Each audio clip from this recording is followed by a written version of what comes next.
cette année, on s'est donné un petit thème agricole. Voilà, on a déjà abordé plusieurs modules, la PAC notamment, pour essayer de mieux comprendre ça. On a essayé d'aborder un petit peu la gestion des pollutions diffuses jeudi après-midi sous forme d'atelier. Et puis, aujourd'hui, on essaie de donner un peu la place aussi à l'élevage, en se posant la question de l'eau et l'élevage. Et puis, là, l'idée, c'est d'échanger sur une expérience notamment qui est de l'abreuvoir solaire en berge, en fait, jusqu'aux mesures en fait qui permettent de repenser l'eau à l'échelle des exploitations. Parce que c'est vrai que dans un premier temps, dans les syndicats de rivière, on part d'abord du cours d'eau, hein, souvent. Voilà. Et donc là, on aura trois intervenants. Donc Étienne Bourri pour le syndicat mixte Gartempe, SMAPGA, du bassin de la Gartempe. Et puis, on aura Jean-Emmanuel Vernon et Emmanuel Hetch aussi de la Chambre d'agriculture de Haute-Vienne, qui vont vous parler un peu aussi de leur lien avec les exploitants et les différentes mesures liées à l'eau, en fait, hein, qui peuvent les concerner. Voilà. Et donc, tout ça ensemble, c'est ce qui fait un projet illustré par celui que vous allez nous montrer aujourd'hui. Voilà. Ça y est, je peux te repasser la parole. Merci. Bonjour à tous. Donc, on va vous présenter en fait des dispositifs agricoles sur notre territoire et notamment l'aspect technique par rapport à l'abreuvement et au pompage solaire.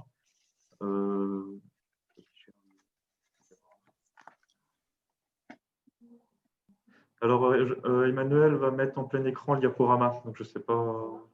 Ouais. Vous voyez quelque chose? Pas encore.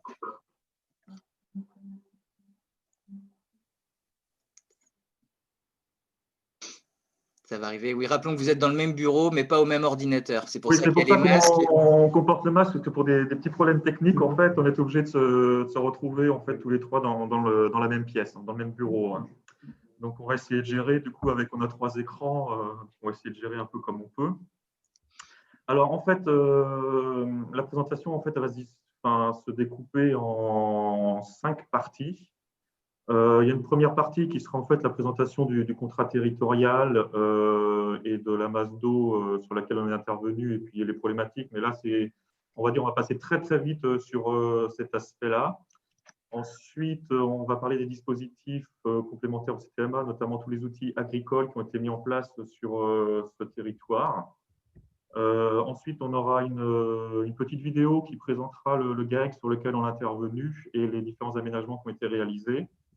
Et ensuite, en fait, on interviendra sur la présentation technique en fait, de 2 systèmes qui ont été mis en place, un système de pompe solaire immergée et un système de pompe solaire en surface dans un cours d'eau. Okay. Voilà. Et donc, en fait, on va essayer, n'hésitez pas à poser des questions et en fait, on fera des pauses de questions à la fin de chaque partie. Hein. Alors, on va déjà présenter les structures. Notre syndicat, c'est le syndicat mixte d'aménagement du bassin de la Gartempe et de ses affluents. En fait, on intervient sur la Haute-Vienne et une toute petite partie de la Creuse. On est un territoire qui est assez vaste, qui comporte 67 communes, 5 comités de communes, mais très peu peuplé en fait. 41 000 habitants pour 67 communes. Et on a un réseau hydrographique qui est relativement dense, avec à peu près 2500 km de cours d'eau.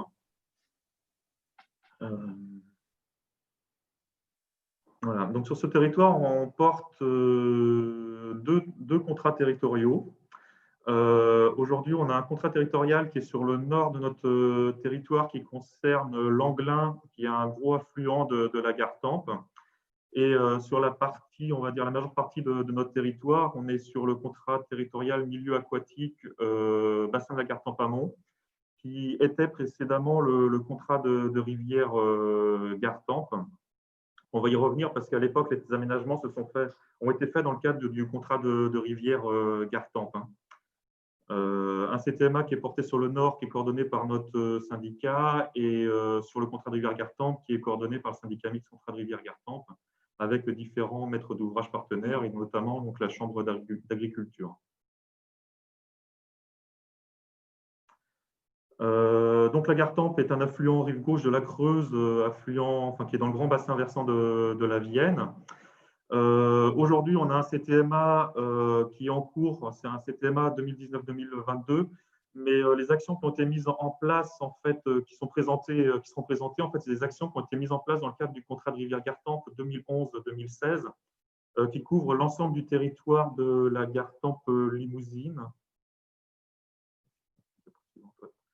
En fait, des sources de la Gartempe en Creuse vers Guéret jusqu'à la sortie de la Gartempe en fait, de la Haute-Vienne.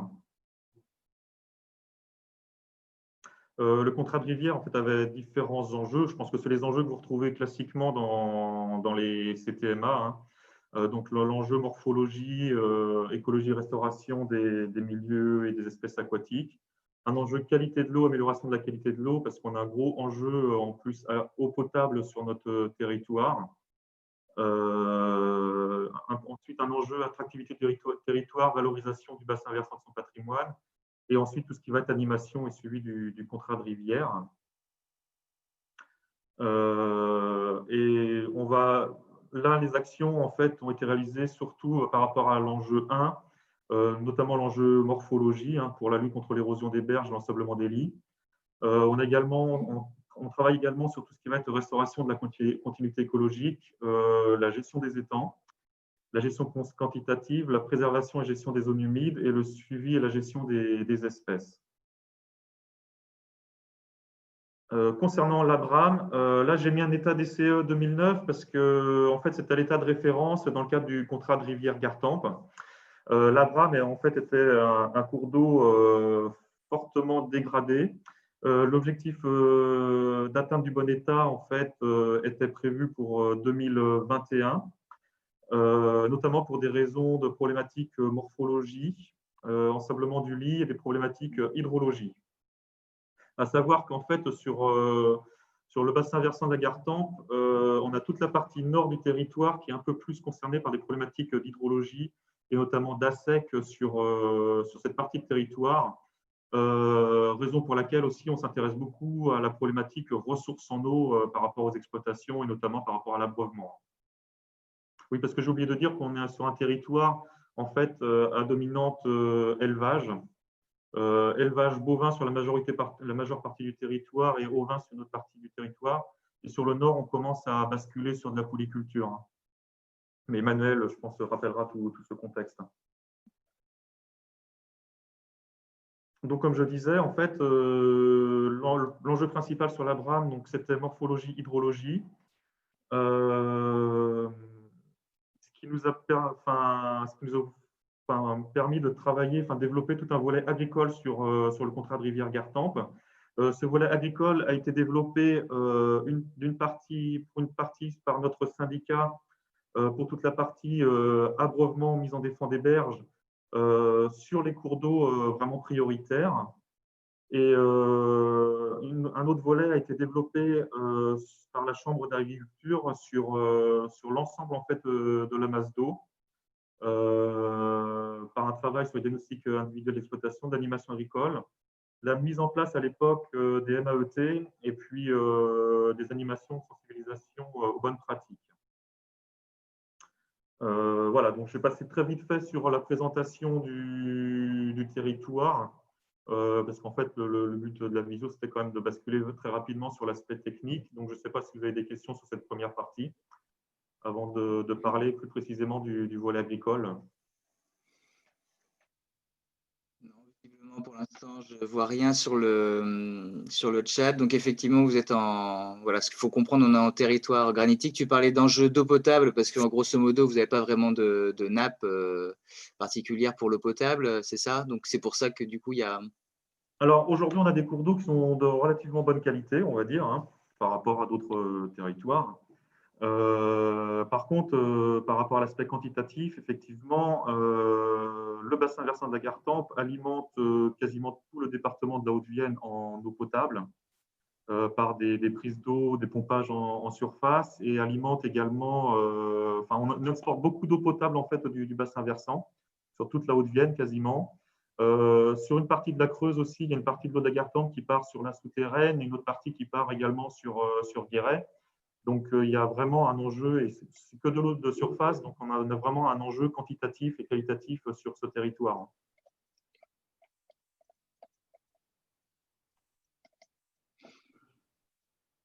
Oui, on a.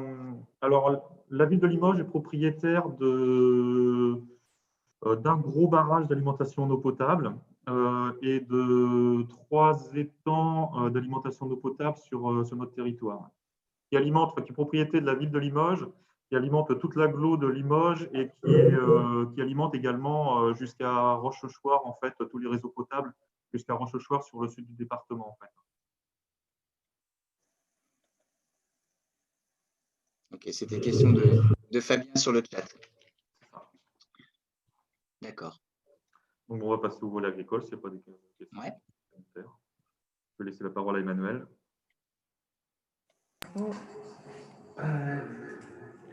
Alors là, il y a l'effet de cathédrale. Hein. Voilà, c'est bon. Donc, bonjour à tous. Ah, ça résonne un peu. Non, c'est bon. Donc, c'est mieux. Donc, je suis Emmanuel Etch. Je travaille à la Chambre d'agriculture. Ça fait depuis 2012 avec Étienne qu'on travaille ensemble sur le territoire de la Gartempe. Donc, très rapidement, pour introduire, juste pour ceux qui ne savent pas exactement ce que c'est une chambre d'agriculture, c'est un organisme un peu particulier puisqu'on est un organisme consulaire, un peu comme la Chambre de commerce et de l'industrie ou encore la Chambre des métiers, c'est-à-dire qu'on a un rôle consultatif. Donc, la Chambre d'agriculture est consultée par l'État, par les collectivités sur plusieurs sujets pour représenter le monde agricole. Et après, on a vraiment un rôle plutôt d'intervention sur le terrain auprès des agriculteurs, mais aussi des collectivités pour faire du conseil technique, des formations, apporter une expertise sur différents domaines. On a aussi des programmes de recherche et développement, notamment autour de l'agronomie. Donc, ce qu'il faut savoir, c'est qu'en général, dans les chambres d'agriculture, c'est vrai qu'il y a plusieurs compétences. Donc, nous, on est plus orientés sur l'élevage, l'agronomie, un petit peu les productions végétales, mais on retrouve aussi tout ce qui est environnement, l'agriculture biologique, la gestion de la forêt, de la haie, les énergies renouvelables et toutes les actions vraiment en lien avec les territoires. Et donc, pour la particularité de la Chambre d'agriculture de la Haute-Vienne, en fait, on est basé à Limoges et on a 4 antennes sur le département.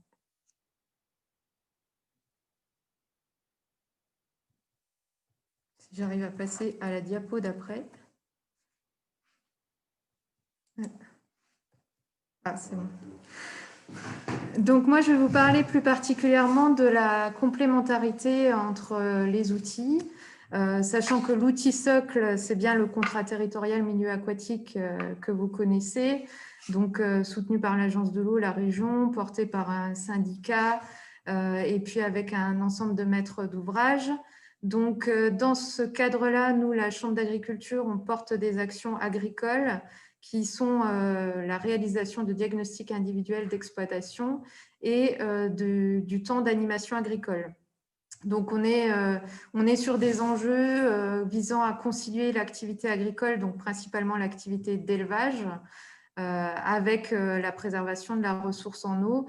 Donc, comme le disait Étienne, on est vraiment sur une zone d'élevage où 3/4, par exemple, des milieux humides se trouvent en zone agricole. On a une forte problématique, comme on l'a vu, de morphologie des cours d'eau et dégradation des berges par le piétinement du bétail. Et donc, c'est principalement pour ces enjeux-là qu'on propose ces actions de diagnostic individuel d'exploitation. Ensuite, une fois que le contrat territorial est monté, que les orientations sont données, les bassins versants prioritaires identifiés, on a proposé, on a candidaté en fait pour être opérateur de projets agro-environnementaux et climatiques. Donc, ça a démarré en 2012 sur la Gartempe avec à l'époque les MAE territorialisés. Maintenant, on parle de projet agro-environnemental et climatique. C'est le C qui s'est rajouté finalement.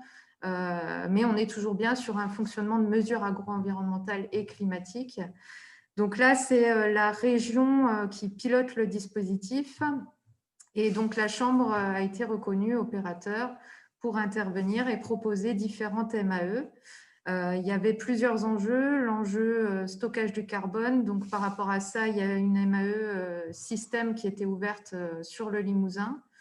Une MAE qu'on appelle finition par rapport à la problématique élevage, engraissement. Et ensuite, on avait des MAE eau sur les CTMA et des MAE biodiversité sur les sites Natura 2000, où là, on a travaillé avec un ensemble de partenaires déjà animateurs sur ces sites Natura 2000. Donc moi, je vais vous parler plus particulièrement après des MAEO qui ont été mis en place sur la Gartempe par rapport à ce volet-là.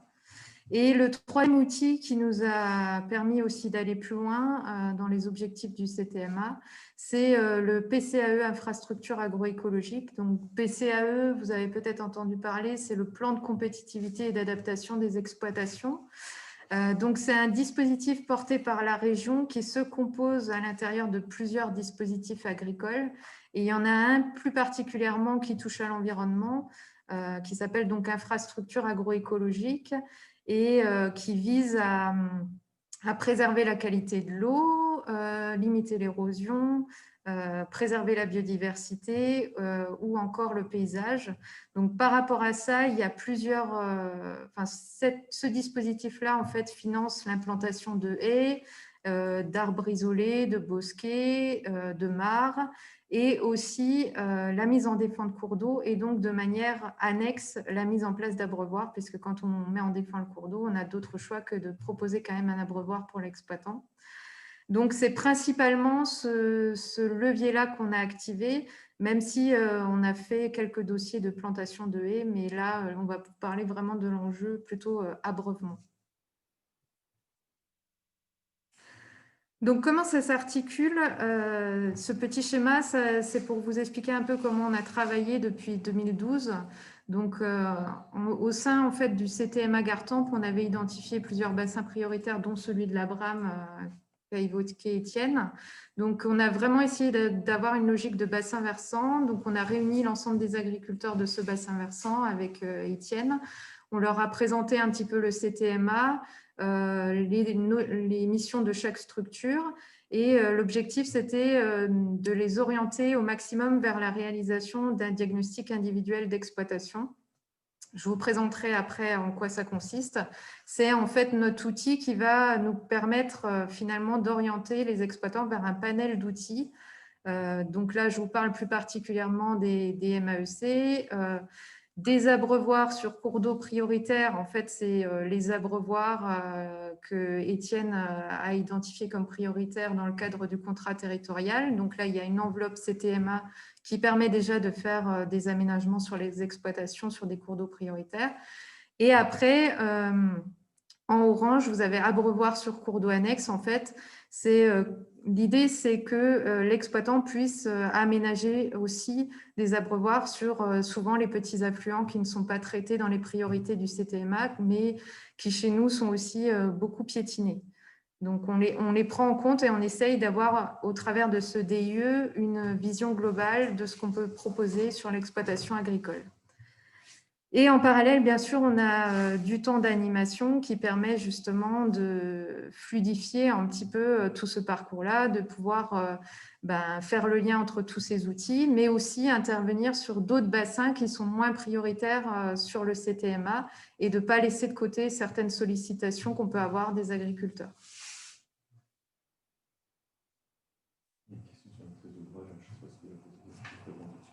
Alors, attends, est-ce que je peux voir les questions? Est-ce que c'est bien la Chambre d'agriculture qui porte la maîtrise d'ouvrage de le syndicat? Oui, c'est la Chambre d'agriculture en fait, qui est maître d'ouvrage dans le cadre du contrat pour réaliser les diagnostics et avoir du temps d'animation. Et après, voilà, pour tout ce qui est abreuvement, c'est le syndicat qui a la compétence dans le cadre du contrat territorial. Et nous, on aide les agriculteurs après à déposer des dossiers PCAE, infrastructure agroécologique, pour compléter l'approche contrat territorial, en fait.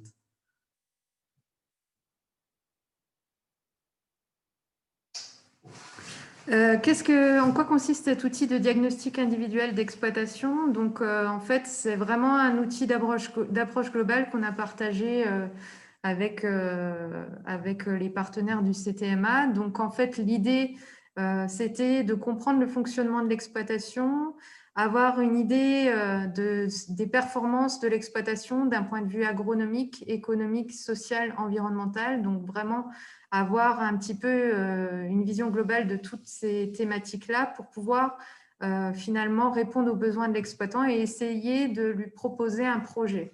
Alors, ce n'est pas toujours facile.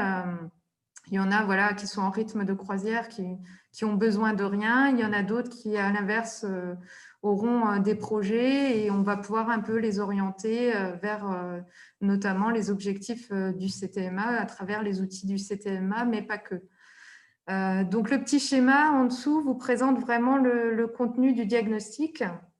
Donc, en fait, on a un socle commun qui permet voilà, de récolter un peu toutes les données générales qu'on a dans les diagnostics d'exploitation pour un petit peu voir dans quel système de production on est, combien il y a d'UTH, combien il y a d'UGB, tous ces indicateurs-là qui vont nous permettre d'appréhender l'exploitation.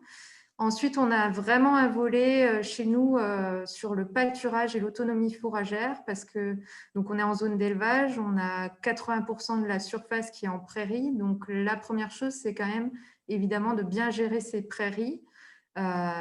Déjà pour l'exploitant, pour être autonome du point de vue fourrager, parce qu'on l'a vu avec les dernières sécheresses, on a été beaucoup impactés, nous, 2018, 2019, 2020. Et donc, il y a certains exploitants qui vraiment étaient en difficulté au niveau des stocks fourragers. Donc, c'est vrai qu'on refait un point sur la cohérence du système de pâturage par rapport à cet objectif-là. Et c'est par ce biais-là qu'on regarde les chargements les chargements au global, chargement animal sur l'exploitation. Et c'est par ce volet-là aussi qu'on peut intégrer tout ce qui est gestion des zones humides. Ensuite, on a un volet plus particulièrement aussi sur l'abreuvement et l'autonomie en eau pour traiter du problème de la morphologie des cours d'eau, mais pas que, refaire un point sur la gestion globale de l'abreuvement de l'exploitation. Et puis, un dernier volet intrant qui nous concerne moins dans nos CTMA, c'est-à-dire qu'on n'a pas vraiment de problématiques nitrates ni phyto. Phyto, c'est très ponctuel. Mais on aborde quand même la question pour voir un petit peu comment il résonne toute cette gestion des intrants. Et enfin, on a quelques indicateurs sur l'économie, voilà, pour toujours pareil, à conseiller globalement l'exploitation.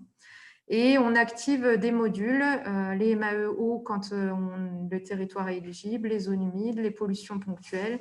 Et voilà, il y a une ambition aussi de bâtir un petit volet sur la ripisylve et la haie qu'on n'a pas encore intégré dans ce diagnostic-là.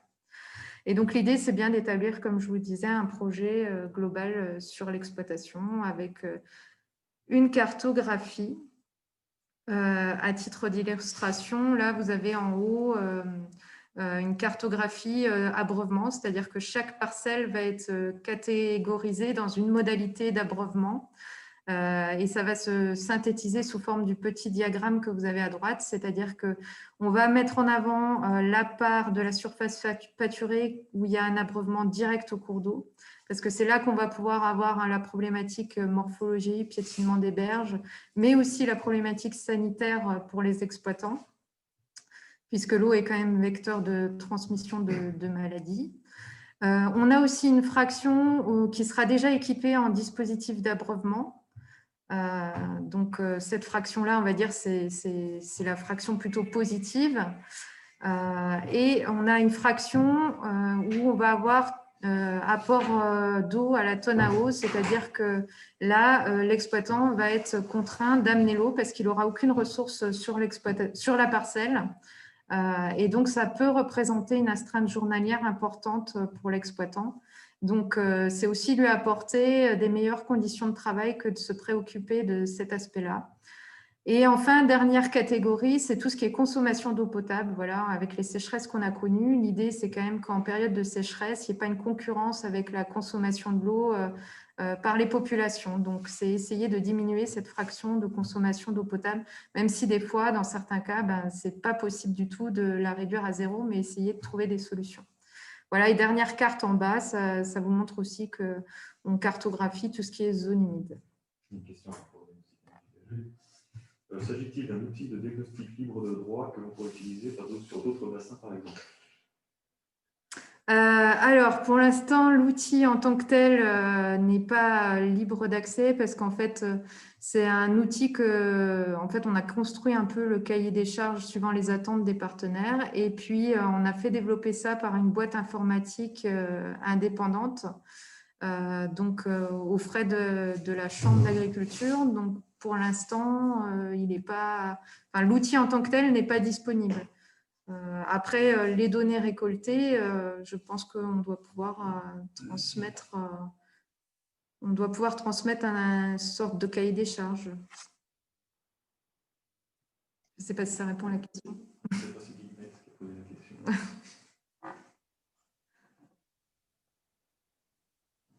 S'il n'y a pas d'autres questions, il y a d'autres questions.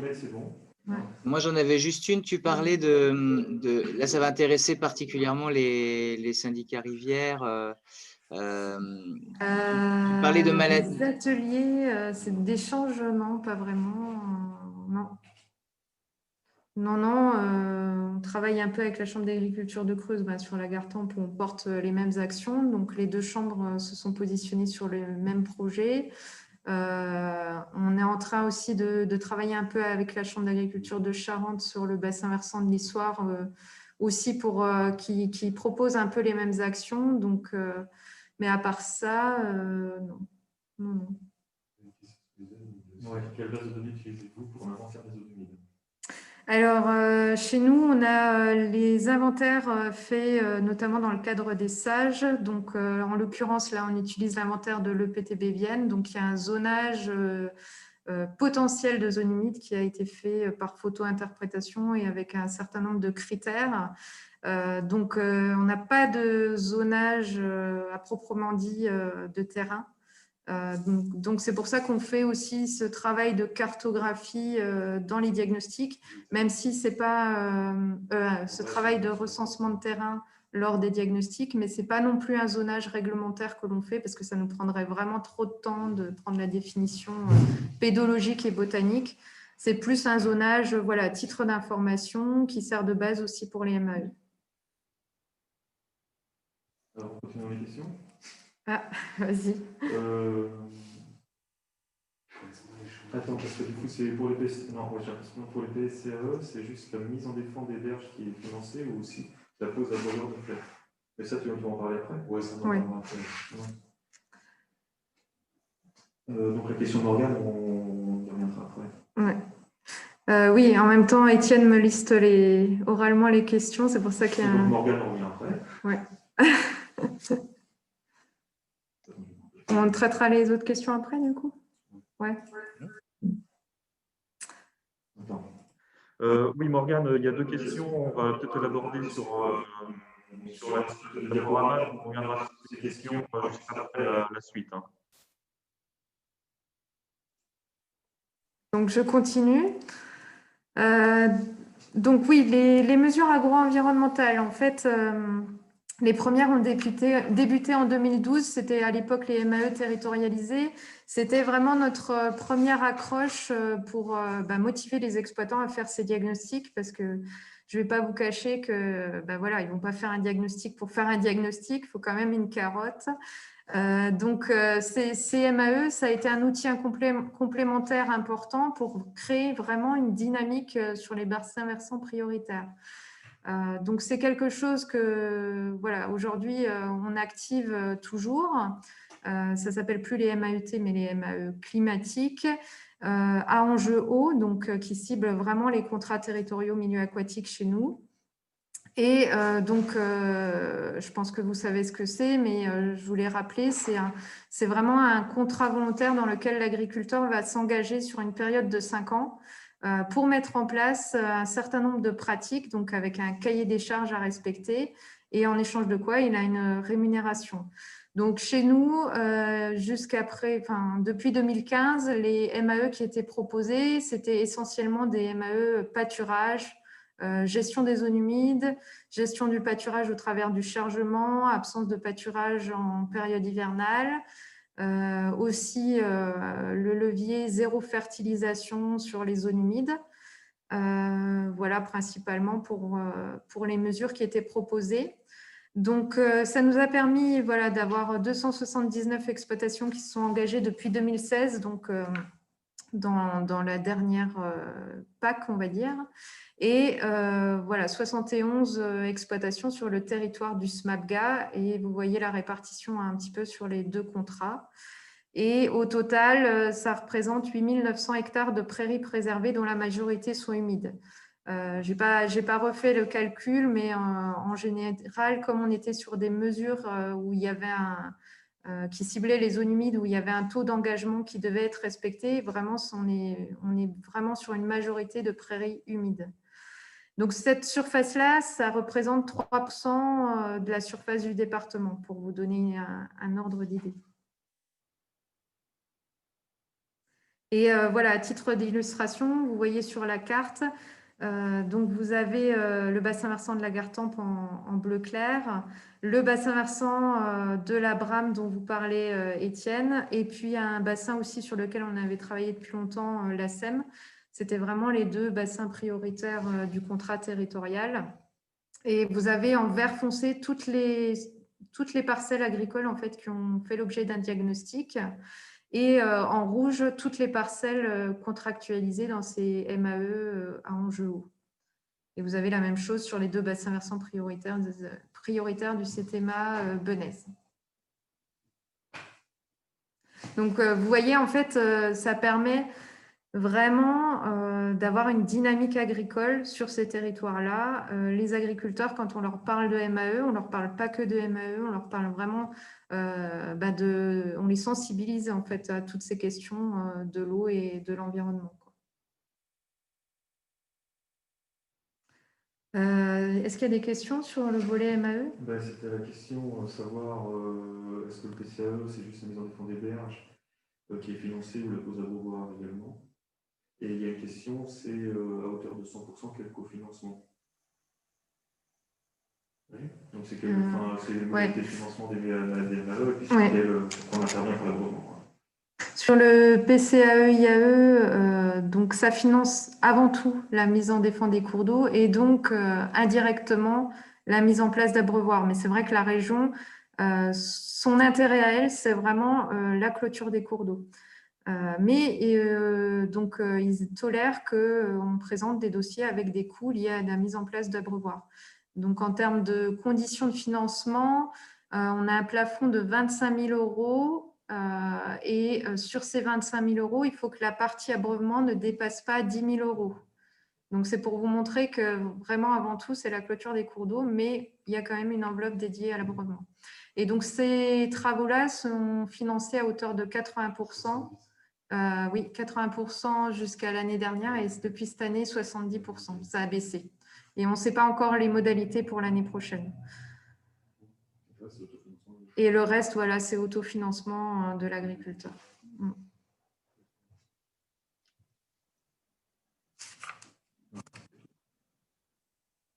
Donc, je poursuis. Après ce volet MAE, en fait, à l'époque, ça faisait 2 années qu'on avait mis en place les MAE territorialisés. On s'est rendu compte qu'en fait, il y avait une zone vraiment dynamique où il y avait eu beaucoup d'agriculteurs qui s'étaient engagés dans ces mesures-là. Et c'était aussi l'occasion de se dire la thématique abreuvement, finalement, c'est quelque chose qu'on n'avait pas vu dès le départ et ça devient de plus en plus intéressant à la fois pour les agriculteurs et à la fois du coup pour le SMAPGA pour clôturer un certain nombre de linéaires de cours d'eau. Donc, on a décidé ensemble, le SMAPGA, nous, et puis avec le soutien du syndicat mixte Contrat de Rivière-Gartempe qui coordonne le CTMA, de mettre en place un peu une action test. C'est-à-dire qu'on a ciblé un tronçon de la SEM de 5 km de long, pas très long.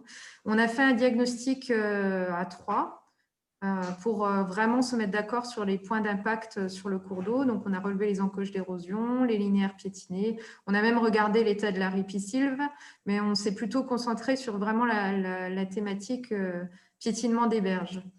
À partir de là, en fait, on a réuni les agriculteurs du secteur. Hein. On avait 7 exploitations. Et on leur a fait un peu un rendu de ce diagnostic-là et on leur a proposé de mettre en place un certain nombre d'aménagements suite à cette réunion collective au travers de visites individuelles. Et ce qui nous a permis, nous, le syndicat et la Chambre, en fait, de pouvoir tester un certain nombre de techniques parce que c'était un petit peu les prémices, on va dire, de l'abreuvement. Donc, vous voyez sur la photo, par exemple, il y a eu un premier prototype, j'ai envie de dire, de la pompe solaire. Vous verrez que ce qu'on propose maintenant à la fin, c'est très différent de ce projet-là, même si ça avait mérite un peu de lancer la chose. Vous avez à droite un puits filtrant, donc c'est pareil, là c'était plus pour créer un point d'abreuvement dans une zone sourceuse parce que chez nous, on a beaucoup de linéaires de cours d'eau, mais on a aussi beaucoup de sources. Donc, l'idée, c'était de prélever l'eau de la source sans impacter la zone humide, en prélevant que l'eau nécessaire aux troupeaux, donc par ce système-là. Et puis après, voilà, d'alimenter un certain nombre d'abreuvoirs, soit des bacs béton, soit des bacs métalliques à flotteurs.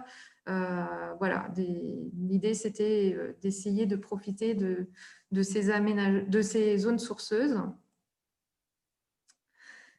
Et donc, voilà, pour conclure un petit peu sur cette action test, on s'est rendu compte, même nous, pour la Chambre d'agriculture, que finalement, on avait un impact environnemental visible rapidement, puisque voilà, des zones très altérées, on va dire, on voit qu'une fois que la mise à défend a été faite, on avait tout de suite une reprise de la végétation, notamment la végétation humide de bord de berge.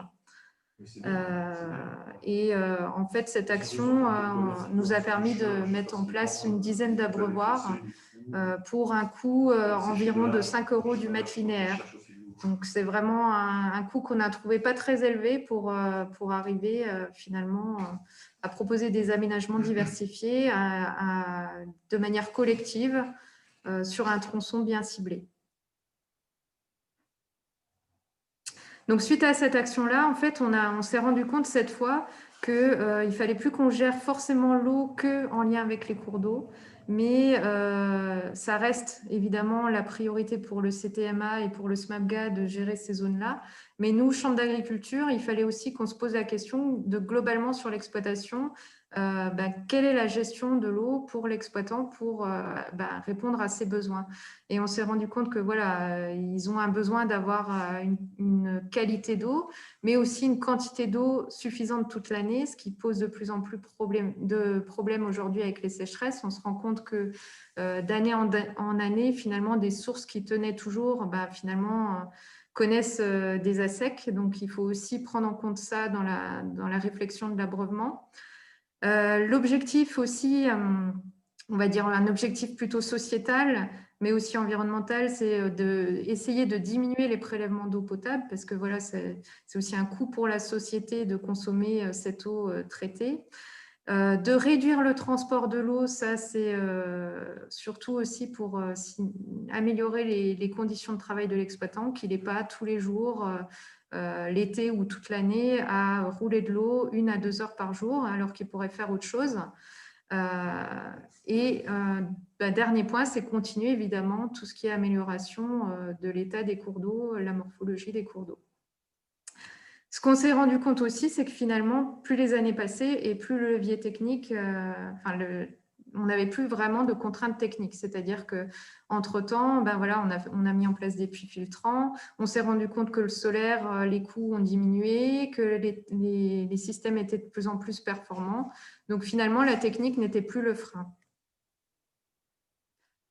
Et donc, suite à ça, on a décidé d'avoir un peu une diffusion des connaissances à grande échelle de toutes les techniques innovantes qu'on avait pu mettre en place sur la Gartempe. en réalisant un rallye abreuvement depuis 2018, ce qui a permis en fait de faire des sortes de portes ouvertes sur les fermes qui avaient des aménagements différents et que les agriculteurs puissent faire un retour d'expérience sur cet aménagement, qu'ils expliquent un peu pourquoi ils sont arrivés à cet aménagement-là, quelles difficultés ils avaient eues pour en arriver là. Et donc, on se rend compte aujourd'hui finalement que le bouche à oreille fonctionne très très bien. On a de plus en plus d'agriculteurs qui se mobilisent sur ces thématiques-là. Il faut dire que les sécheresses aussi font que c'est un sujet qui est de plus en plus prégnant sur les exploitations. Et nous, ça nous permet toujours de se former aussi un petit peu sur les techniques et puis proposer toujours des nouveaux bouts de champ sur des thématiques qui intéressent les agriculteurs, notamment tout ce qui est aussi entretien sous clôture, qui est une vraie problématique sur les exploitations.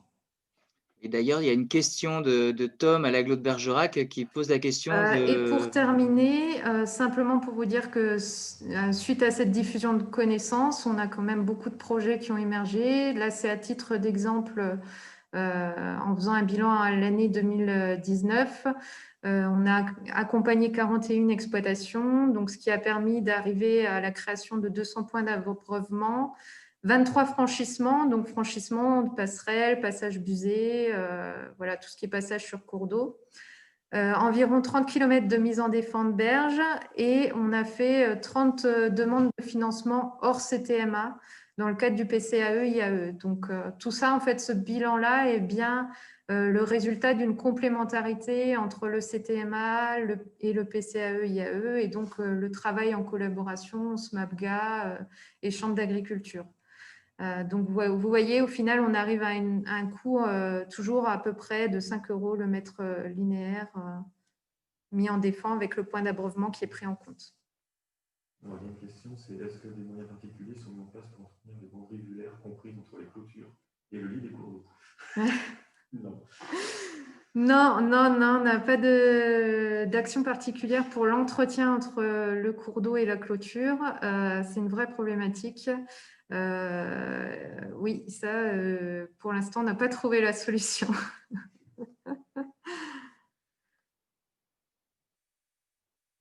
Et pour la question d'Hélène, on va y revenir tout à l'heure. On va présenter les différentes techniques d'abreuvoir solaire. On va présenter également les coûts de ces aménagements.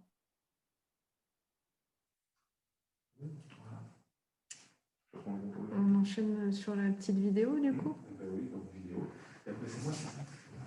Je ne sais pas si vous m'entendez. Ouais, si c'est bon. Ah, on n'entend pas, Jérôme. Vous ne m'entendez pas. Alors, attends, c'est peut-être moi qui ai mal réglé quelque chose. C'est bon, elle me dit qu'elle m'entend. Bon, comme effectivement cet échange, il avait été initialement prévu sur le terrain. Normalement, on avait le museau dehors. On va essayer quand même de prendre un peu cette température-là, puisque la semaine dernière, on a préparé un peu la session chez un éleveur qui a installé justement ces dispositifs-là, et on en a profité pour tourner une petite vidéo. Donc, ce que je vous propose, c'est, alors je ne vais pas la basculer dans Zoom parce qu'on a fait un test et c'est assez saccadé, la qualité n'est pas terrible.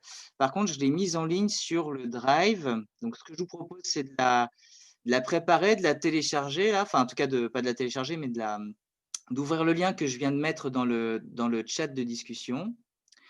Voilà, c'est une petite vidéo qui dure 6 minutes et puis on va la lancer ensemble. Voilà, on fera un petit compte à rebours et on se retrouve au bout des 6 minutes.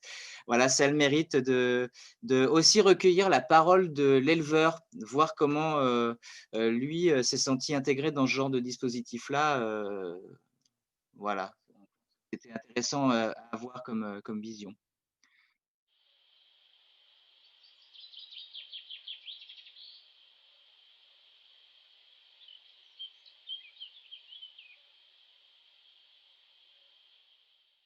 Je m'appelle Damien Etcheverry, je suis installé en GAEC avec mes 2 frères, donc au sein du GAEC Etcheverry, sur la commune d'Oradour-Saint-Genès. On exploite 425 hectares de SAU. Grosso modo, on a 320 hectares de prairies et une centaine d'hectares de culture. principalement pour l'autoconsommation. Voilà, et on a 300 mères vaches limousines sur l'exploitation. La principale source d'alimentation en eau, c'est les forages qu'on a sur les exploitations.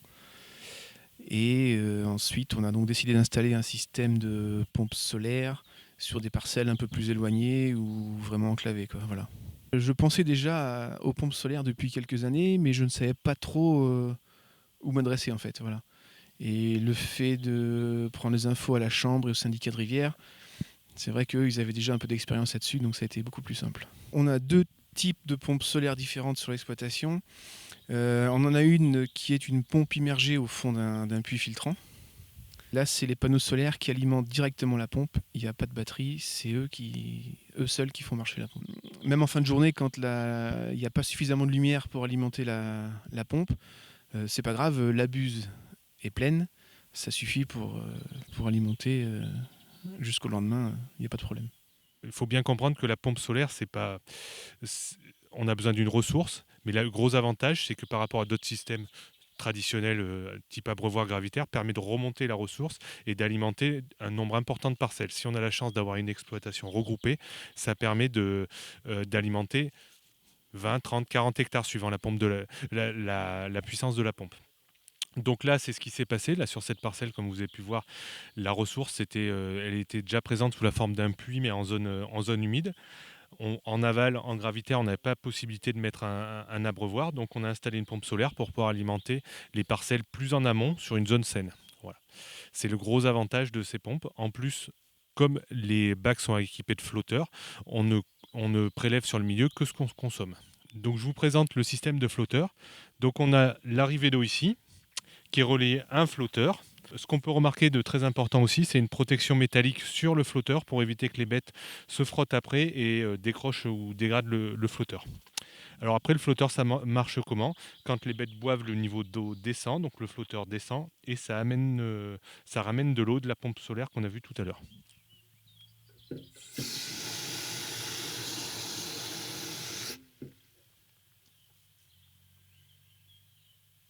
Là, on est sur une parcelle avec un abreuvoir à pompe solaire, sur bord de rivière en fait.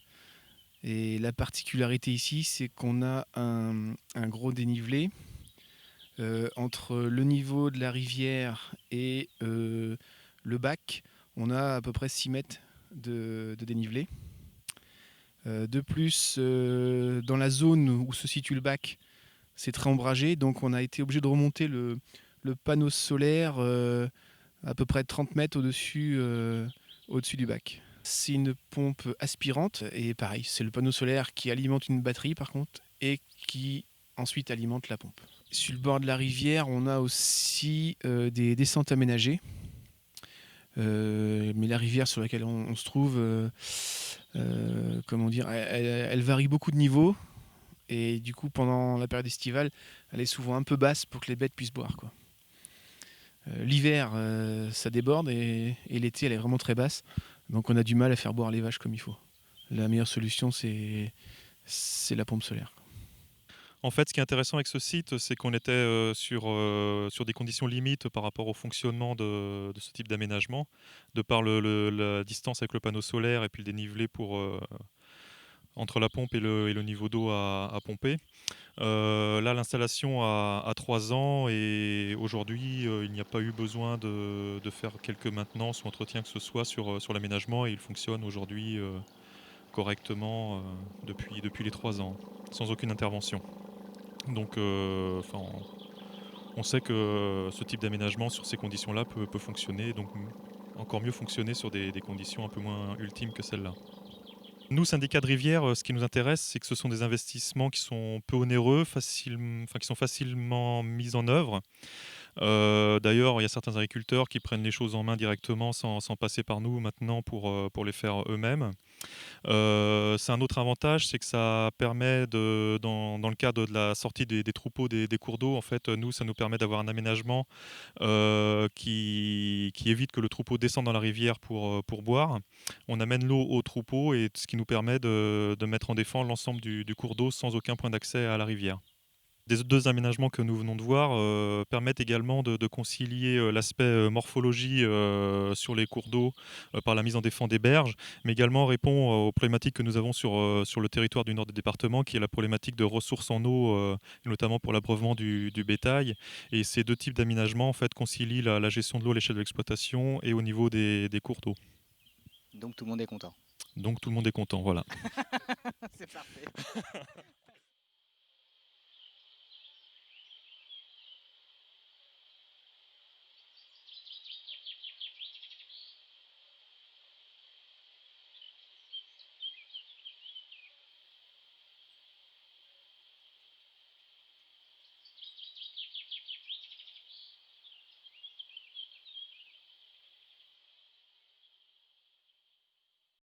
Donc, il y a une question de Alice.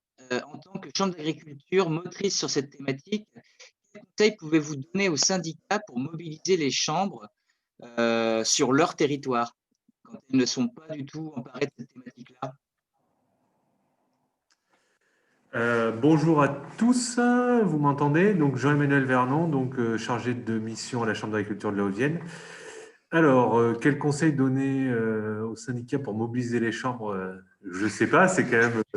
nous, déjà, il y a un aspect politique, puisque c'est ce que vous avez présenté tout à l'heure, Emmanuel, on est une chambre consulaire avec des élus agriculteurs qui nous dirigent. Et ce n'est pas quelque chose, c'est ce qu'on vous a présenté tout à l'heure, c'est une démarche qui s'inscrit sur le long terme. Ça fait presque 10 ans qu'on travaille avec Étienne. Ça fait 7-8 ans qu'on travaille sur l'abreuvement. Et là, on commence à arriver à des résultats techniques et des résultats visibles sur le terrain, mais c'est long. Il faut déjà avoir les ressources techniques, c'est-à-dire des techniciens qui soient formés à l'abreuvement à la Chambre. Et il faut qu'il y ait une volonté politique. Alors ça, je peux difficilement vous aider par rapport à ça.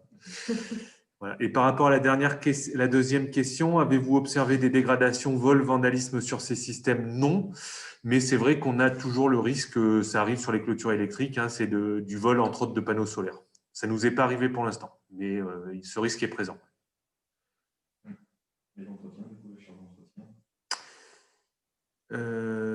À qui revient la charge d'entretien des aménagements en cas de dégradation? Passerelle, par exemple, aux agriculteurs. Alors, moi, je vais parler sur les dispositifs que je connais, donc les dispositifs type PCAE, IAE, où là, en fait, c'est des dossiers déposés par les agriculteurs de financement, donc c'est à l'agriculteur d'entretenir. Après, par rapport... Voilà, et Étienne, qui est à côté de moi, me dit, pour le volet syndicat, c'est la même chose, c'est-à-dire qu'on finance l'aménagement à charge de l'agriculteur de l'entretenir en bon état. Voilà. Mais on n'a pas ou peu de problèmes de dégradation. Oui, par rapport à la question de Sylvie, on va en reparler après. Voilà. Ouais. Ouais. Dans le reportage, là, on voit que l'éleveur a l'air plutôt satisfait, lui, du système. Est-ce que c'est un sentiment qui est partagé ou il y a des voix discordantes parmi les éleveurs en rapport avec ce système de mise en défend couplé avec des abreuvoirs solaires notamment? Alors, il y a deux choses dans ta question. Le volet abreuvoir solaire, pompe solaire, on a maintenant la chance d'avoir, entre autres sur ce territoire là, du nord de la Haute-Vienne, plusieurs pompes qui commencent à avoir un petit peu vieilli et qui ont bien vieilli. Donc, ça a levé un petit peu toutes les réticences quant au fonctionnement, même longue durée, à la maintenance, à la pertinence de cet aménagement. Après, je ne te cacherai pas que l'aspect mise en défense des berges est beaucoup plus problématique. On est sur une région granitique avec énormément de très petits cours d'eau, de chevelus. Et ça va, sur certaines exploitations, ça va impacter des grands linéaires. Et là, on a une réticence à la mise en défense. Autant sur les cours d'eau principaux, c'est quelque chose qu'on arrive à faire rentrer dans les mœurs assez facilement. Autant sur les petits chevelus, c'est beaucoup plus compliqué. Voilà. Okay. Moi, je vais...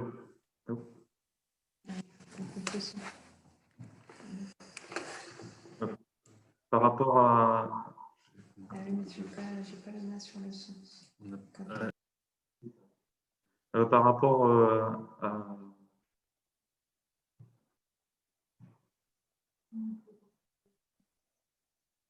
Tu dois avoir le parlement sur... Donc, je vais parler depuis ton micro aussi. Ah oui, il y a l'effet de cathédrale. On voit que du coup, la synergie que vous avez faite sur le territoire 87 donne des envies sur le 86. Alors peut-être, peut-être qu'ils vous appelleront pour avoir les bonnes recettes. Non, par rapport à ta question, alors le premier aménagement qu'on a réalisé en fait sur la SEM, par exemple, l'agriculteur, lui, ne veut plus entendre parler du solaire parce qu'il a eu quelques soucis. Ah. Il a qu'il change 3 fois sa pompe. Les pompes aujourd'hui, elles sont à peu près à 200 € et en fait, le problème, c'était que c'était un premier aménagement. On l'a mal positionné en fait et sa pompe est tombée plusieurs fois hors d'eau en fait. Et du coup, ce qui flinguait la pompe et ce petit aléa a fait que lui ne veut plus entendre parler de solaire. Sinon, après, tous les autres chez qui on a installé ce genre de système, en général, c'est vrai qu'ils sont un peu sceptiques au départ parce que c'est une technologie qu'ils ne connaissent pas. Mais après, ils jureraient presque que par ça, un coup qu'ils ont testé sur plusieurs années. Hein. D'accord. Et du coup, le système, vous l'avez amélioré au fur et à mesure, j'imagine? En Oui, fonction là de ces maintenant, retours. on est sur des systèmes qui sont beaucoup plus performants. À chaque fois qu'on refait un aménagement, en fait, on l'améliore toujours un petit peu. Ouais. Et puis là, maintenant, on a plusieurs années de retour, donc on a même des retours après sur, sur l'ancienneté du matériel, sur l'usage du matériel, ce qui nous permet d'avoir toujours des améliorations à faire. Ouais. En sachant qu'en plus, ce qu'on a de plus en plus qu'on n'avait pas, c'est que ce soit des fabricants, que ce soit des grossistes ou même en local, maintenant au niveau du négoce de matériel agricole, on commence à trouver du matériel adapté, ce qu'on n'avait pas au début. Ok. Ouais. Du coup, j'en profitais pour répondre à la question, je ne sais plus de qui, de Sylvie, par rapport à qui fait les aménagements. Alors aujourd'hui, nous, le problème qu'on a sur le territoire, c'est qu'on n'a pas d'installateur en fait. Donc en fait, le matériel, il est acheté chez différents fournisseurs. Et c'est soit à la charge de l'agriculteur de monter le matériel lui-même, ou soit il trouve une entreprise de plombier chauffagiste ou quelqu'un qui est capable de lui installer le matériel. Donc la difficulté qu'on a sur notre territoire, c'est qu'on n'a pas d'installateur de ce type d'aménagement ici.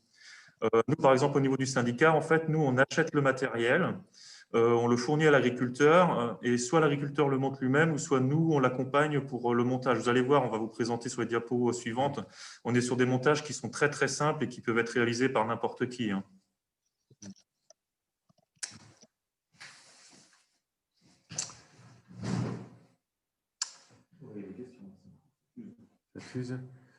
On présente les aménagements et puis on répond aux questions après. Et on peut faire ça, du coup, moi je rajoute là sur le chat 2 liens vers 2 fiches exemples qu'on a réalisées cet été qui du coup reprennent des travaux mis en œuvre par le syndicat. Alors il y a notamment l'abreuvoir extrême là qui est dans des conditions effectivement de hauteur très particulières, enfin assez perché par rapport au cours d'eau, et puis en plus il a fallu déporter le panneau solaire parce qu'on était dans une zone d'ombre, et puis un autre qui a été couplé aussi avec un système de clôture électrique un peu plus du côté de Saint-Pardoux. Voilà, je vous mets les fiches, vous pourrez aller voir le détail, il y a notamment un peu de détails sur les coûts. Voilà, tu peux y aller.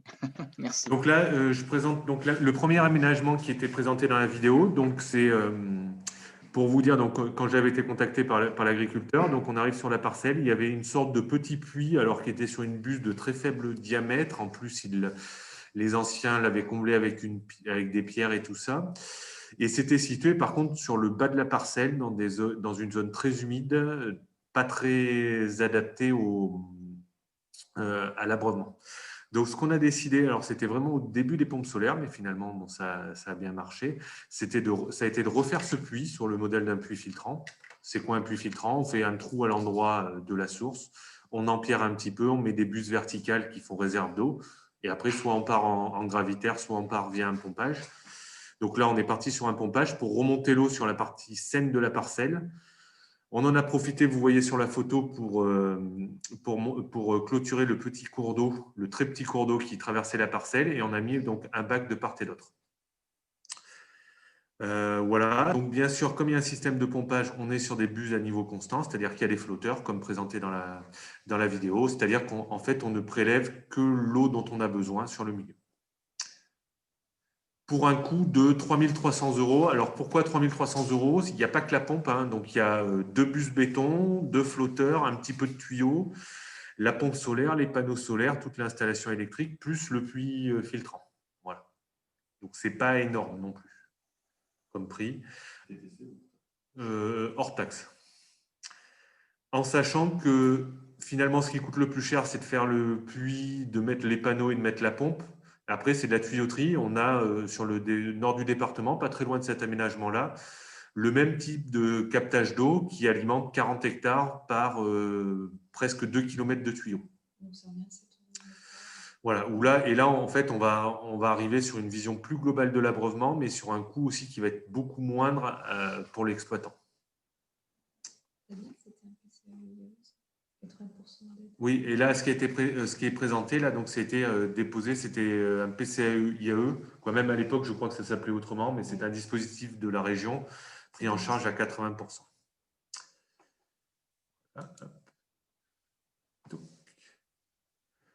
Donc, en termes d'avantages, donc c'est autonome, c'est économe en eau. On distribue une eau de qualité. Alors ça, nous, c'est quelque chose auquel on est très attaché à la Chambre d'agriculture de la Haute-Vienne. Pourquoi? Parce que l'aspect sanitaire de l'eau de boisson est très important et pas toujours pris en compte à 100%, que ce soit par les syndicats de rivière, c'est normal, c'est pas votre boulot, mais aussi plus bizarrement par les exploitants agricoles. Alors que ce soit pour des problèmes de parasitisme ou de maladie, on est quand même l'eau, c'est comme pour les humains, c'est le premier vecteur de parasitisme et de maladie pour le bétail. Tu peux nous expliquer un petit peu plus?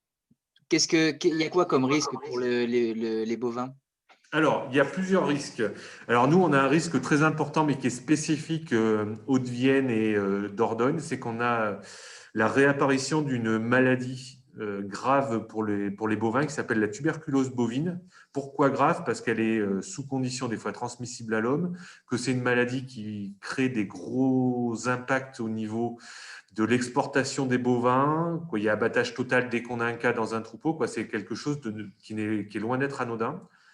Et après, de façon plus générale, une grosse partie des maladies bovines ou ovines peuvent être transmises par l'eau, hein. Je pense à la paratuberculose, je pense à des virus, et aussi tout ce qui va être parasitisme, hein, que ce soit la douve pour la grande douve pour les ovins, que ce soit tout ce qui est parafistome et compagnie pour les bovins, avec des pertes de performance du troupeau importantes. Ça peut être aussi alors nous on n'en a pas beaucoup, mais pour les régions où il y a pas mal de troupeaux laitiers, ça peut être des cellules dans le lait. Ça, c'est quelque chose qu'on voit aussi. Donc, on est très attaché à pouvoir mettre à disposition du bétail une eau de bonne qualité. Là, en l'occurrence, c'était un puits filtrant, donc une source. On a une eau de bonne qualité, claire, propre, sans odeur.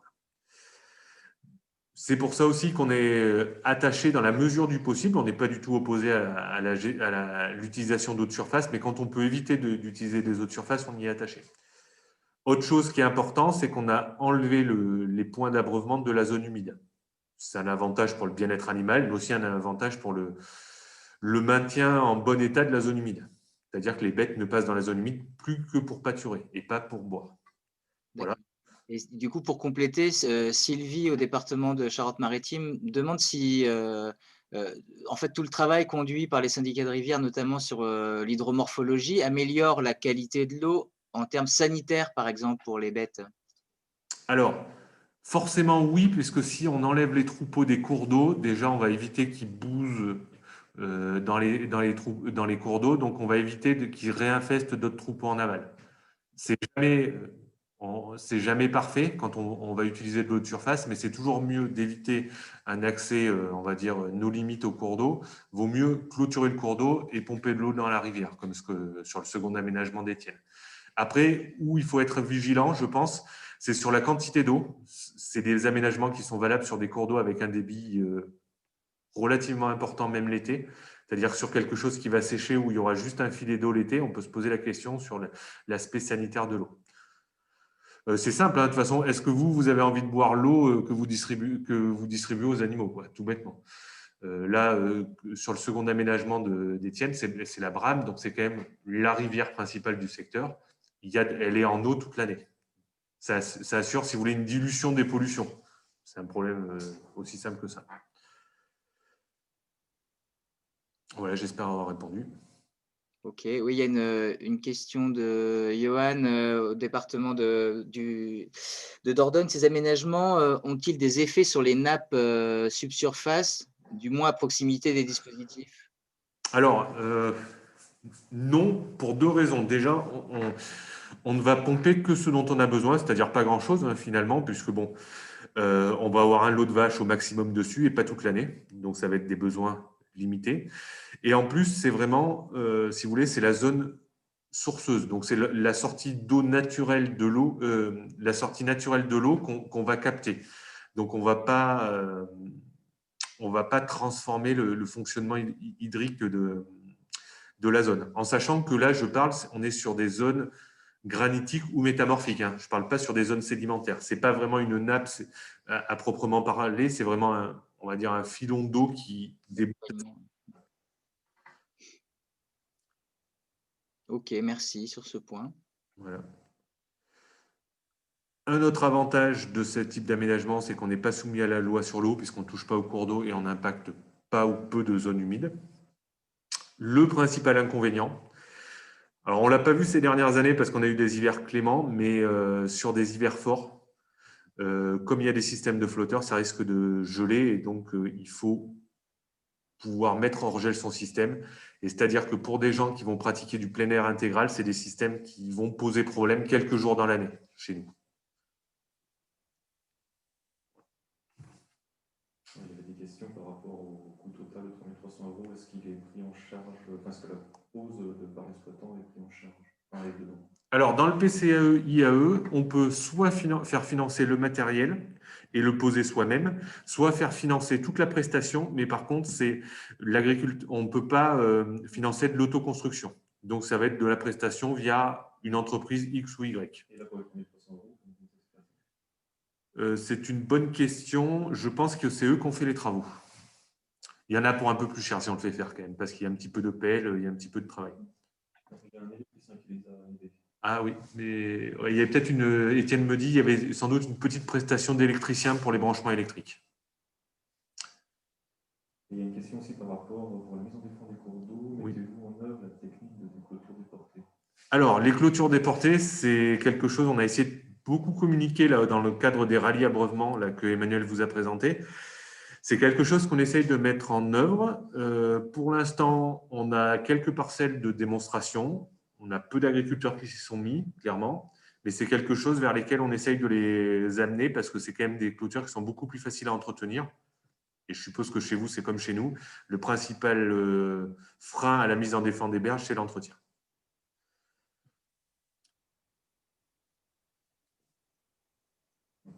C'est bon? Ouais.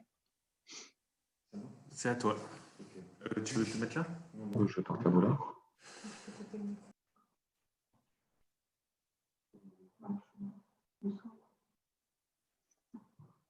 Ou tu laisses le son. Et puis...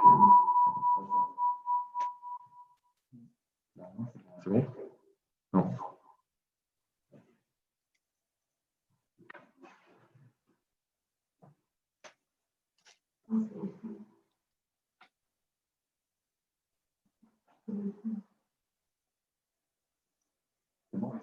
C'est bon? Ouais. Donc, on va partir maintenant sur l'abreuvoir solaire, donc sur cours d'eau. Juste un petit truc, Morgane, tu avais des questions. Je vais revenir sur ces questions juste en fin de cette intervention-là. Hein. Elles sont notées. Hein. Oui, donc là, on est sur un abreuvoir solaire en fait, qui permettait le pompage en fait, sur cours d'eau pour alimenter un bac de 1000 litres sur une petite parcelle qui était isolée en fait, dans l'exploitation de l'agriculteur. Ouais, vas-y. Alors, en fait, la problématique de cette parcelle, c'est que les bêtes descendaient boire à la rivière où c'est lui, en fait, qui roulait l'eau pour donner à boire aux bêtes. Sauf que la descente, en fait, c'est une descente de plus de 5 mètres, en fait, qui faisait un petit peu un sentier de montagne, en fait, qui descendait à la rivière. Donc, c'était assez dangereux pour le bétail pour descendre boire.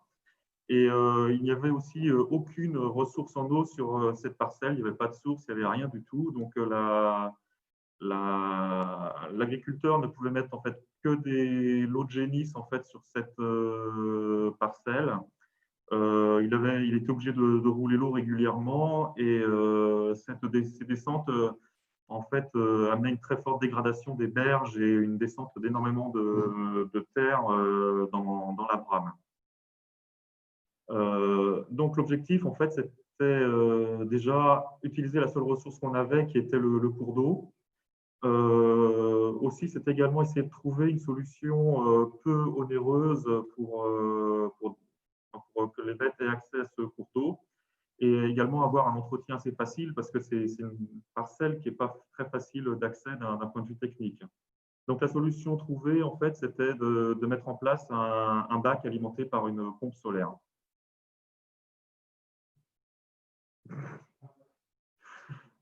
Donc sur l'aspect technique, en fait, là où je disais que c'est assez simple en fait de mise en œuvre, nous ici, en fait, on a fourni le matériel à l'agriculteur et c'est l'agriculteur en fait, on l'a accompagné en fait au montage de son installation. Donc en fait, on est sur des installations qui sont très très simples. En fait, il suffit juste d'avoir un panneau solaire connecté à un régulateur.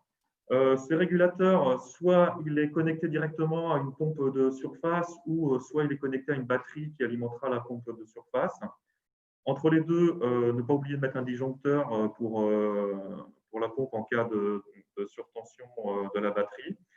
Et la pompe alimente un bac quel qu'il soit et le niveau d'eau en fait est établi par un flotteur d'arrêt, un flotteur niveau haut, niveau bas en fait qui sert d'interrupteur de la pompe et qui s'enclenche quand le bac est à une certaine est bas et il se déclenche en fait quand le niveau est haut, ou l'inverse.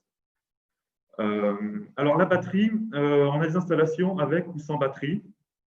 Ça marche très bien sans batterie. En fait, après, c'est psychologique parce que, en fait, comme on est sur un aménagement solaire, l'aménagement ne fonctionne qu'en journée. Les bêtes boivent en journée, mais la nuit également. Et certains agriculteurs ont du mal à voir des bacs vides ou à moitié vides, en fait, en fin de nuit. Ça les stresse un peu. La batterie, ça permet de les rassurer parce que ça permet de réalimenter, de faire fonctionner la pompe de la nuit et de réalimenter le bac la nuit. Et ça, par contre, c'est quelque chose qu'on a à chaque fois qu'on note, en fait, il y a un réel stress par rapport au fait que le bac se vide et qu'il soit à moitié plein. Et c'est quelque chose de difficilement acceptable pour les agriculteurs et c'est vraiment l'usage après qui leur permet d'accepter le principe que le bac puisse être vide de temps en temps. Comment ? Donc, les conditions particulières qui sont liées à ce site, en fait, déjà, on est sur la Brame, donc c'est un cours d'eau d'un gabarit assez important, avec des eaux qui sont très chargées en matière en suspension. Et donc, en fait, il a fallu qu'on aménage un pré-filtre pour éviter, en fait, que la crépine se bouche. Donc, le pré-filtre, en fait, c'est tout simple. En fait, c'est un tuyau de PVC qu'on a de sang qu'on a criblé et à l'intérieur de laquelle vient s'insérer en fait une crépine classique. Autre contrainte, c'est la hauteur de berge de 5 mètres environ. On est entre 5 et 6 mètres en fait, de hauteur. On est sur des toutes petites pompes, donc le stress par rapport à cet aménagement, c'est à savoir est-ce que ces petites pompes en fait, pourront remonter l'eau jusqu'au bac, parce qu'on est sur des pompes de 12 volts, donc on est voilà, sur des pompes très petites et à petit débit. Pour répondre à une question qu'il y a eu tout à l'heure, on est vraiment sur des tout petits débits. On est sur des débits de 4 litres minute ou des choses comme ça. Donc, voilà, on n'est pas sur des gros débits. Donc, c'est des débits qui sont largement suffisants pour alimenter en eau un bac. Après, c'est des débits qu'on ne pourra pas utiliser pour d'autres aménagements, hein, très clairement, hein, parce qu'on est vraiment sur des débits qui sont très faibles. Et troisième contrainte, en fait, on est sur un fond de vallon qui est très encaissé et très ombragé. Donc, il fallait pouvoir aller chercher la lumière, le soleil, quelque part. Donc, il a fallu déporter le panneau solaire, on va dire, à une bonne vingtaine de mètres du bac. Et enfin, vingtaine de mètres, on a 50 mètres de câble électrique en fait, entre le bac et le panneau. Et le panneau est une altitude de 20 mètres au-dessus du bac. Voilà, donc c'est un peu le schéma qui est ici. Donc l'aménagement, en fait, il a été. Enfin, nous, on a fourni le matériel et donc c'est l'agriculteur. On a aidé l'agriculteur à l'installation de l'aménagement. Et donc, c'est l'agriculteur qui a tout mis en place, donc, avec un bac de protection de la batterie et du régulateur, une protection également de la pompe pour pas qu'elle prenne les intempéries. Et il a fait une dalle ciment aussi pour poser le bac. Et le bac est calé avec des parpaings. Ça, c'est pour éviter que les bêtes en fait, donnent des coups de corne ou déplacent le bac et l'envoient dans le contrebas dans la rivière. De plus en plus, sur ces aménagements, on part aujourd'hui sur des bacs béton. On est de moins en moins sur des bacs plastiques. Sauf que certains agriculteurs commencent à réfléchir à avoir des systèmes transportables, en fait, parce qu'on est sur des installations qui sont très légères. Et là, j'ai quelques demandes où les gars souhaiteraient en fait pouvoir déplacer le bac et le panneau au fur et à mesure, que le bac et le panneau suivent en fait le lot dans la rotation. Donc, c'est des choses auxquelles on essaye de réfléchir. Alors, ce système, oui, peut parfaitement alimenter plusieurs bacs. On a la possibilité d'alimenter plusieurs bacs. Alors, l'idéal, en fait, en général, c'est plutôt alimenter une réserve d'eau après qui alimentera en gravitaire plusieurs bacs. On a la chance d'avoir des terrains qui sont relativement pentus et donc, du coup, de pouvoir alimenter en gravitaire. Mais c'est tout à fait envisageable. Et de plus en plus, également, on couple ce type d'aménagement à un poste de clôture électrique. Parce que quitte à avoir une batterie et une énergie électrique quelque part, ben nous, ça nous permet également d'électrifier en fait, les clôtures. Donc, sur... Tu avais une... Non Attends, je vais essayer. Oui. Donc, ouais, pour compléter, en fait, je dirais qu'il y a énormément de pompes solaires différentes sur le marché en termes de puissance. Donc, il faut juste avoir une bonne connaissance de son projet et adapter la puissance de sa pompe à son projet, c'est-à-dire au dénivelé qu'on a besoin de remonter et au volume qu'on a besoin de pomper. La Étienne, c'était une pompe pour une parcelle avec un petit débit, mais c'est des pompes qui sont utilisées, entre autres, qui ont été développées pour être utilisées en Afrique sur de l'irrigation hors réseau électrique. Donc, on peut trouver des pompes très puissantes qui vont alimenter tout un réseau. Alors, on ne va pas arroser 150 hectares de maïs avec, c'est pas ce que je veux dire, mais on peut fournir de l'eau à plusieurs lots de vaches à la fois, avec soit des systèmes, ce que disait Étienne, des systèmes de type château d'eau, en fait, on met une réserve sur le point haut de notre réseau, soit sur des systèmes de type ballon surpresseur, c'est-à-dire qu'on met l'eau en pression dans le réseau. Voilà. Je te rends la parole, Étienne. Je peux te couper. Donc, par rapport à cet aménagement, on est exactement comme le principe aussi des pompes immergées. En fait, on n'est pas, il n'y a pas de déclaration nécessaire en fait, car on ne rentre pas dans les rubriques IOTA en fait par rapport à ce type d'aménagement. On est sur un coût du projet de 1 100 € en intégrant en fait la partie valorisation de main d'œuvre, la partie que l'exploitant a réalisée lui-même, c'est-à-dire le montage et la mise en défend des berges. Donc, par rapport aux questions qu'on avait tout à l'heure par rapport au coût de ces projets, on est vraiment sur des projets qui sont très peu onéreux. En fait, en termes d'investissement, tout ce qui est bac, pompe, panneaux et tout ça, on est à moins de 900 € en fait, de frais matériels en fait, sur ce type d'aménagement. Donc, il y a eu une mise en défend de 130 mètres de berge. L'exploitant aussi a trouvé un gros avantage, c'est parce que du coup les bêtes n'ont plus besoin de descendre à la rivière et des parcelles qui étaient initialement exploitées que par des génisses, aujourd'hui en fait il ne se pose plus la question, il peut mettre des lots avec des veaux dans cette parcelle sans avoir peur que les veaux tombent à la rivière et ne puissent pas remonter. Ce qui est intéressant après pour cet aménagement, c'est qu'on était vraiment sur un aménagement, on va dire, extrême en termes d'altitude, de distance entre le bac et la rivière, de distance également avec le panneau solaire. À savoir que cet aménagement-là n'a bénéficié d'aucune maintenance et ni aucun entretien depuis 3 ans. Et malgré ce non-entretien, en fait, il n'y a pas eu de panne et tout fonctionne encore parfaitement bien. Non, parce que là, on s'est aperçu quand même que le débit du tuyau, en fait, a un petit peu diminué, enfin, le débit pompé a un peu diminué, mais là, c'est parce que c'est lié à un manque d'entretien. Mais sinon, depuis 3 ans, l'agriculteur, il est très, très content et ça a toujours marché depuis 3 ans. Là. Et ça passait des hivers où, en plus, alors moi, je suis surpris parce que du coup, ça a même fonctionné pendant l'hiver, même pendant les périodes de gelée. Voilà. Alors, prix des fournitures et main-d'œuvre en Normandie, après, je ne sais pas. Alors, Attends, je coupe. nous c'est entre autres la Chambre d'agriculture et aussi des agriculteurs qui, de façon individuelle, sont allés chercher aussi des fournisseurs moins chers. Hein, parce que en local, au début, les fournitures, tout ce qui était fournitures solaires était vraiment hors de prix. Et finalement, on a trouvé des fournisseurs sur Internet qui étaient très bien et plutôt bon marché. Et finalement, ça a eu l'effet de lisser les prix vers le bas. Je ne sais pas ce que tu en penses, Étienne.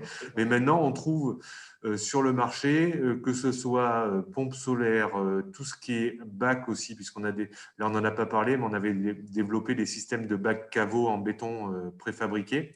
C'est quelque chose qui était expérimental au départ, que maintenant tous les distributeurs quasiment ont. Il y a le fournisseur sur Internet. Est-ce qu'on a le droit de citer des noms? On a le droit, hein, oui. Après, si vous n'avez pas d'action dans l'entreprise, c'est bon. Hein. Tu peux répéter? Non, je disais qu'on a le droit, tant que vous n'avez pas d'action dans l'entreprise, il n'y a pas de souci. Je peux vous citer un site internet avec lequel on bosse et qui, pour nous, fait du bon boulot. C'est Solaris Store. Et ce qui n'est pas à la limite la boîte, mais c'est qu'il travaille avec des pompes Lorentz, donc c'est des pompes allemandes. Et pour des projets un peu ambitieux, c'est quand même, je pense, ce qui se fait de mieux sur ce type de pompage. Ah oui. Et après, par contre, nous, on a maintenant des distributeurs en local, pas sur la Gartempe, mais sur le sud du département, qui travaillent aussi avec les pompes Lorentz. Sur Nexon. Alors, moi, je vais parler de la crépine. Oui, ça, je te le laisse. Alors, attends.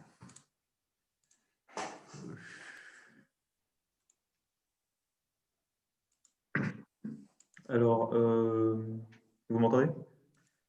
Donc, c'est pour répondre aux questions de la crépine. Alors, première question, est-ce que l'agriculteur doit-il régulièrement sortir nettoyer la crépine? Oui.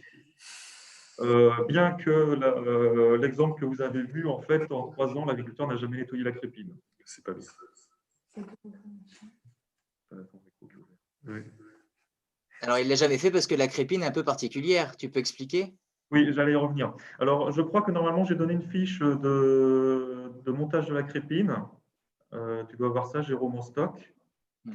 Alors, parce que du coup, la crépine, en fait, c'est tout simple. En fait, c'est un tuyau PVC de 100, en fait, hein, sur lequel on met deux manchons et qu'on crible avec un foret de diamètre de 1 cm. Quoi.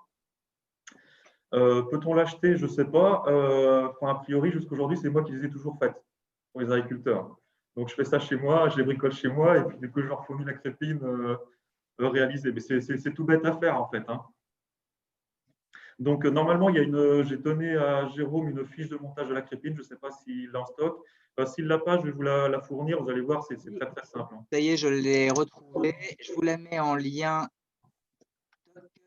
Donc là, c'est la fiche pour la crépine, le montage en tout cas des panneaux solaires comme la diapo que tu nous as présentée, plus celle de la crépine. Je crois que peut-être dans l'historique, c'était peut-être quand même rappeler que c'était le Seine, je crois, qui avait bossé sur cette histoire de crépine, filtre. Oui, qui ont même d'ailleurs déposé un brevet sur une crépine filtre. Mais pour pas ce type d'aménagement, en fait, c'était pour des aménagements en gravitaire sur des prises d'eau, sur des mares, des choses comme ça. Ok.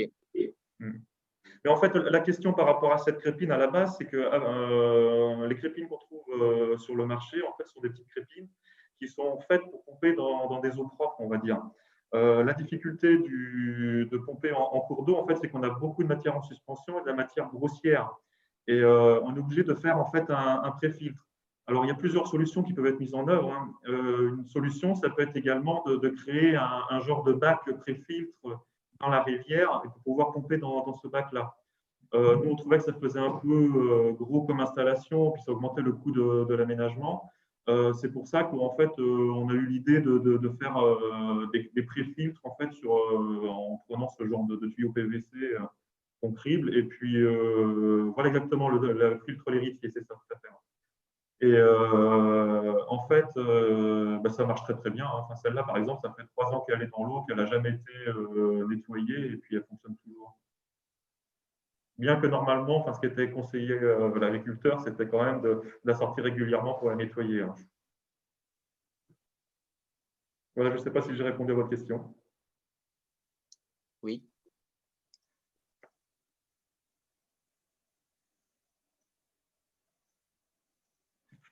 Ok, je ne vois pas d'autres questions pour l'instant. Bon, on arrive à peu près à l'heure de déjeuner. On n'est pas trop mal dans le timing. Voilà, s'il n'y a pas d'autres questions, ma foi. Est-ce que vous, de votre côté, les intervenants, vous avez fait passer les messages qui vous paraissaient importants? Ah, aussi, une promesse que je n'ai pas tenue, Morgane. Ah oui. Par rapport aux interventions, par rapport aux 86, alors à vrai dire, c'est vrai qu'on n'a pas fait d'animation particulière avec les syndicats du 86 par rapport à ce type d'aménagement. On fait visiter à la demande, s'il y a des personnes qui demandent, nous on fait visiter ces aménagements. Par exemple, on a le CIVAM 36, le CIVAM du Bois-Chaud Sud, 36, qui nous avait contactés parce qu'ils étaient intéressés par ce type d'aménagement. Donc on leur a fait faire une petite visite, on a passé une demi-journée là-dessus pour leur montrer un peu ce qu'on fait. Et on sait que ça a porté ses fruits parce que les agriculteurs sur ce secteur, en fait, ont pris les choses en main et ont réalisé quelques aménagements. Donc, si voilà, c'est des personnes qui sont intéressées pour venir visiter ces aménagements, il ne faut pas hésiter à nous contacter, puis on vous fera des visites. Ouais, super. Puis quand on aura mis le lien de la vidéo, tu pourras toujours leur repasser. Et a priori, la chambre d'agriculture a de l'animation à revendre. Vous pouvez venir. Bon. Eh bien, écoutez, c'est parfait, voilà, super. Bon, en tout cas, merci Emmanuel, merci Jean-Emmanuel, merci Étienne pour ce partage d'expérience. On voit aussi que c'est un bel exemple de fonctionnement mutuel entre les syndicats, les collectivités et les chambres d'agriculture. Donc voilà, si les autres, ce n'est pas le cas, vous pouvez dire que ça existe, donc c'est possible. Voilà, et donc c'est plutôt positif pour ça. Donc je rappelle que vous aurez les liens. Bon, vous avez déjà le lien de la vidéo. On rajoutera juste le petit logo effectivement du contrat de rivière qu'on n'avait pas intégré à la vidéo pour vraiment la parfaire, mais je la laisse sur le drive. Je n'ai pas encore trouvé de solution YouTube, mais voilà, vous pouvez la repasser. Voilà, merci beaucoup. Avant de partir, n'hésitez pas à laisser un petit message sur le chat, voir si l'expérience vous a plu. Voilà, et puis à bientôt. Demain, on parlera chantier école. Voilà, c'est quoi ce truc, usine à gaz ou pas? Est-ce que ça apporte des choses? Comment on fait?